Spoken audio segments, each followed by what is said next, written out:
नमस्कार दोस्तों, मेरा नाम है अंशुमन नायक और आप सभी का बहुत बहुत स्वागत है इंडियन डिफेंस न्यूज के डिफेंस टॉक सीरीज में,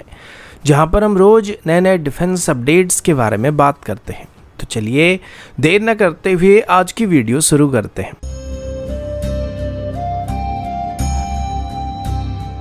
आज की पहली अपडेट इंडियन आर्मी के future ready combat vehicle project यानी कि रणजीत प्रोजेक्ट की तरफ से। डीआरडीओ के combat vehicle research and development establishment यानी कि सीवीआरडी ने अभी एक नया स्टेप उठाते हुए जिनविस प्राइवेट लिमिटेड के साथ पार्टनरशिप करने का फैसला किया है, जिसके चलते साथ मिलकर एफआरसीबी प्रोजेक्ट में बनाए जाने वाले टैंक्स के लिए एक ऑटो लोडर सिस्टम को डेवलप करने वाले हैं। इसके लिए सीवीआरडी की तरफ से जनवरी 2025 में एक आरएफआई को इशू किया गया था और अभी उसी के रिस्पॉन्स में स्टेप लिया जा रहा है। एफआरसीबी रणजीत की बात करें तो इनको आगे चल के हमारी T-72 टैंक्स को रिप्लेस करने के लिए इस्तेमाल किया जाने वाला है। इस प्रोजेक्ट में AI driven system, network centric warfare capability और मॉड्यूलर आर्मर जैसे और भी कई तरीके के फीचर्स शामिल होने वाले हैं, जो इनको डाइवर्स टेरेन में सुपीरियर फायर पावर, मोबिलिटी और सर्वाइबिलिटी प्रोवाइड करने वाले हैं। प्लान के मुताबिक 2030 तक 1770 के आसपास एफआरसीबी टैंक्स को 3 अलग अलग फेज में इंडियन आर्मी में इंडक्ट करना स्टार्ट किया जाने वाला है और हर फेज में इंडक्ट किए जाने वाले टैंक्स में नए टेक्नोलॉजिकल अपग्रेड्स भी शामिल होने वाले हैं। इस प्रोजेक्ट का एक मेजर कंपोनेंट टैंक्स में इस्तेमाल होने वाली ऑटो लोडर सिस्टम होने वाला है, जो कि ऑटोमेटिकली मेन गन में एमुनेशन को लोड करने का काम करने वाला है, जिससे एमुनेशन लोडिंग का टाइम कम होने के साथ साथ टैंक की फायर पावर और फायर रेट काफी हद तक इंप्रूव होने वाले और साथ ही एक एक्स्ट्रा क्रू मेंबर की रिक्वायरमेंट कम होने वाला है। आज की अगली अपडेट इंडियन आर्मी की future infantry combat vehicle project की तरफ से, जिसे एफआईसीवी प्रोजेक्ट भी कहा जाता है। एफआईसीवी प्रोजेक्ट के लिए अभी आलिशन ट्रांसमिशन को सिलेक्ट किया जा रहा है, जो कि अपनी advance 3040 MX cross drive transmission को भारत को ऑफर कर रहा है। एफआईसीवी प्रोग्राम इंडियन आर्मी के लिए एक क्रिटिकल मॉडर्नाइजेशन इनिशिएटिव है, जिसके अंदर बनाए जाने वाले व्हीकल्स को पुराने हो रहे हमारे सोवियत तरह की VMP-2 इन्फेंट्री कॉम्बैट व्हीकल को रिप्लेस करने के लिए इस्तेमाल किया जाएगा।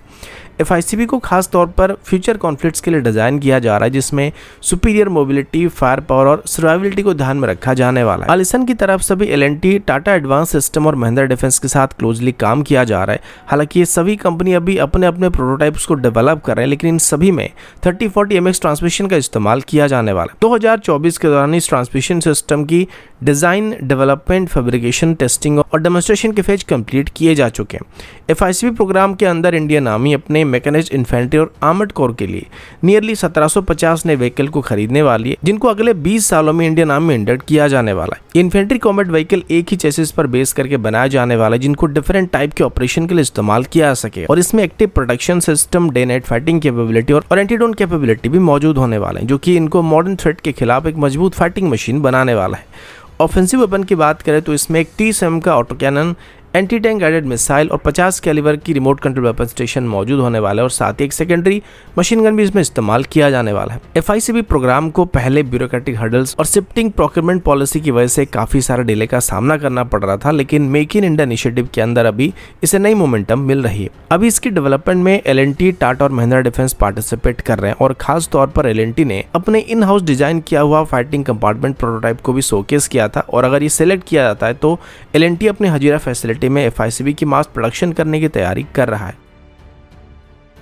अगला अपडेट हाइपरसोनिक वेपन टेक्नोलॉजी की तरफ से। हाइपरसोनिक मिसाइल को फ्यूचर के वेपन कहा जाता है, क्योंकि वर्तमान हम सुपरसोनिक एज में चल रहे हैं और आगे चल के जो वक्त आने वाला है वो हाइपरसोनिक टेक्नोलॉजी का होने वाला है। अभी Hyderabad based defence research and development laboratory यानी कि DRDL की तरफ से इसी सेक्टर में एक मेजर माइलस्टोन को हासिल किया गया, जिसमें उन्होंने अपने नए स्क्रैमजेट कनेक्ट टेस्ट फैसिलिटी में एक एक्टिव कूल्ड स्क्रैमजेट सब स्केल कंबस्टर का ग्राउंड टेस्टिंग सक्सेसफुली कंप्लीट कर लिया। इस टेस्टिंग के दौरान स्क्रैमजेट इंजन को लगभग 1000 सेकंड तक टेस्ट किया गया था। इससे पहले भी इस तरीके की टेस्ट को जनवरी 2025 में कंडक्ट किए गए थे, लेकिन तब इसे सिर्फ 120 सेकंड के लिए फायर किया गया था, लेकिन अभी इसे 1000 सेकंड से ज्यादा समय तक टेस्ट किया जा चुका है, जो कि दिखाता है कि भारत इस टेक्नोलॉजी में धीरे धीरे आगे बढ़ रहा है। हाइपरसोनिक क्रूज मिसाइल एक ऐसे वेपन होते हैं जो साउंड की स्पीड से लगभग 5 गुना ज्यादा तेज यानी कि मिनिमम 6100 किलोमीटर प्रति घंटे की रफ्तार को हासिल कर सकते हैं और इतनी स्पीड को हासिल करने के लिए स्क्रैमजेट इंजन की जरूरत पड़ती है और इसी टेक्नोलॉजी को डेवलप करना आज के दौर में सबसे बड़ा चैलेंज बना हुआ है। और अब इसी टेक्नोलॉजी में भारत ने एक बहुत बड़ा ब्रेक थ्रू हासिल कर लिया है।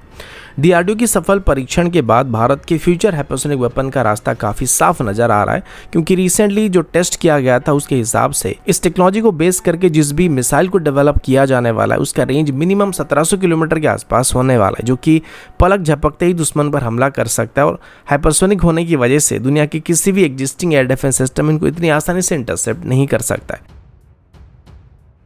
आज की अगली अपडेट DRDO के high endurance autonomous under water vehicle यानी कि HEAV प्रोग्राम की तरफ से है। DRDO के naval science and technological laboratory यानी कि NSTL की तरफ से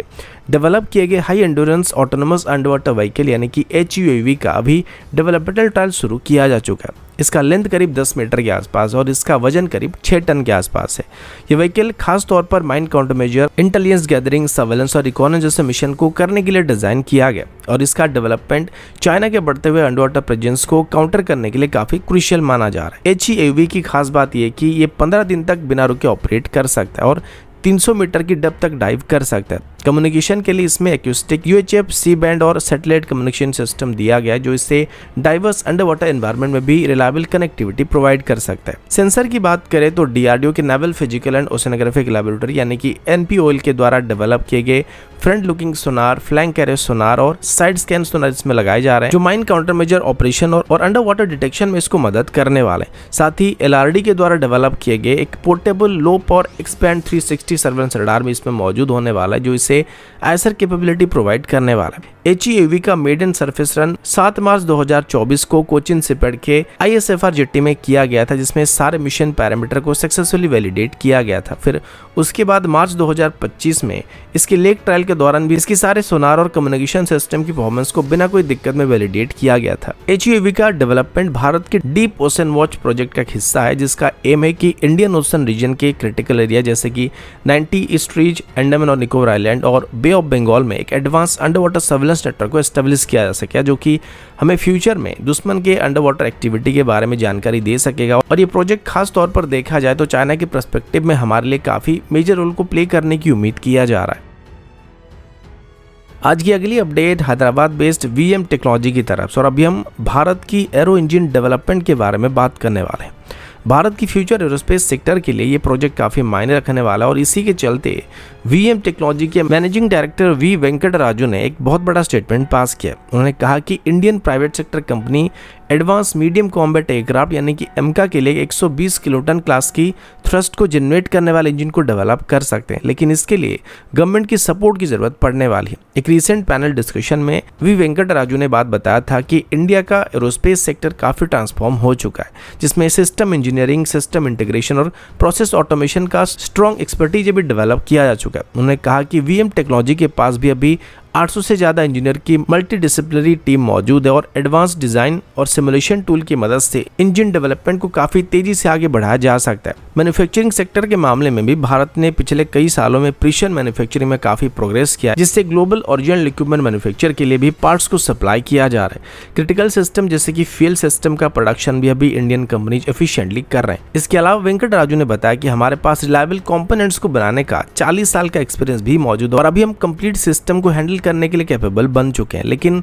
इसके अलावा अभी हमारे सामने कुछ मेजर चैलेंजेस भी मौजूद हैं, जैसे कि टेस्टिंग इंफ्रास्ट्रक्चर और हाई एल्टीट्यूड जैसे क्रिटिकल टेस्ट फैसिलिटीज अभी हमारे पास मौजूद नहीं और प्राइवेट सेक्टर कंपनियों के लिए फिलहाल ऐसे फैसिलिटी को डेवलप करना काफी मुश्किल होने वाला है और इसी सेक्टर में वो गवर्नमेंट की तरफ से मदद मिलने की उम्मीद कर रहे हैं। इसके अलावा उन्होंने फॉरेन कोलैबोरेशन पर भी बात करते हुए बताया कि फाइटर जेट की इंजन टेक्नोलॉजी में असली ट्रांसफर या ट्रू को डेवलपमेंट का प्रॉमिस कभी पूरा नहीं होता है। स्ट्रेटेजिकली कोई भी कंट्री अपनी जेन्युइन इंजन टेक्नोलॉजी को हमारे साथ शेयर नहीं करेगा। उनका एक कहना था कि इसके लिए सेल्फ रिलायंस पर फोकस करना काफ़ी ज़रूरी होने वाला है। बजट और टाइमलाइन की बात करते हुए वेंकटराजू की तरफ से एक एस्टिमेट दिया गया था कि एमका के इंजन को डेवलप करने के लिए, उसकी प्रोडक्शन को स्टार्ट करने के लिए, उसको स्केल अप करने के लिए हमें 12,000 करोड़ से 15,000 करोड़ तक इन्वेस्टमेंट की ज़रूरत पड़ने वाली और कंप्लीट डेवलपमेंट साइकिल की बात करें तो इसके लिए 10 से 12 साल लग सकते हैं, जिसमें 5 साल की टेस्टिंग फेज भी शामिल होने वाला है। तो दोस्तों अभी के लिए इतना ही, मिलता हूँ आपसे अगले वीडियो में, तब तक के लिए जय हिंद, वंदे मातरम।